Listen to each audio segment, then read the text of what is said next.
রাজনৈতিক স্থিতিশীলতা না থাকলে কোনো সংস্কারই কাজে আসবে না বলে মনে করেন বিএনপির ভারপ্রাপ্ত চেয়ারম্যান তারেক রহমান। বিকেলে ঢাকা বার আইনজীবী ফোরামের কর্মশালায় তিনি বলেন, দেশে সংসদ না থাকায় অস্থিতিশীলতা তৈরি হয়েছে। যত দ্রুত স্থিতিশীলতা ফিরে আসবে তত দ্রুত দেশকে ধ্বংসের হাত থেকে রক্ষা করা যাবে। বিস্তারিত জানাচ্ছেন মনিরুজ্জামান। রাষ্ট্র সংস্কারে বিএনপির ৩১ দফা ছড়িয়ে দিতে প্রশিক্ষণ কর্মশালার আয়োজন করে ঢাকা বার আইনজীবী সমিতি। রোববার বিকেলে এতে প্রধান অতিথি হিসেবে অনলাইনে যুক্ত হন বিএনপির ভারপ্রাপ্ত চেয়ারম্যান তারেক রহমান। রাষ্ট্র পুনর্গঠনে আইনজীবীরা মুখ্য ভূমিকা রাখতে পারেন বলে মন্তব্য করেন তিনি। তারেক রহমান বলেন, নির্বাচনকে কেন্দ্র করে দেশ অস্থিতিশীল হয়ে পড়েছে। রাজনৈতিক স্থিতিশীলতা ফেরাতে না পারলে সংস্কার কোনো কাজে আসবে না।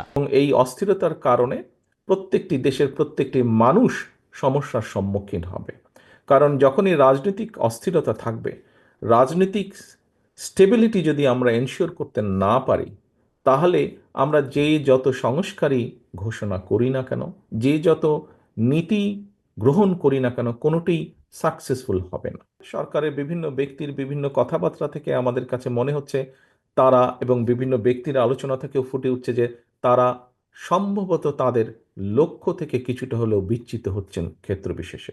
নির্বাচন ছাড়া দেশে স্থিতিশীলতা ফেরানো সম্ভব নয় বলে মনে করেন বিএনপির ভারপ্রাপ্ত চেয়ারম্যান। সংসদকে কার্যকর করতে যত দেরি করব, এই অস্থিরতা, এই তর্ক বিতর্ক সবকিছু তখন সংসদের বাইরে চারিদিকে ছড়াতে থাকবে, এবং সংসদের বাইরে যত বেশি এটি ছড়াবে, তত সব জায়গায় বিভিন্নভাবে অর্থনীতি থেকে শুরু করে সামাজিক অবস্থান থেকে শুরু করে সকল জায়গায় একটি অস্থিরতা দেখা দিবে, যা সামগ্রিকভাবে দেশকে ক্ষতিগ্রস্ত করবে।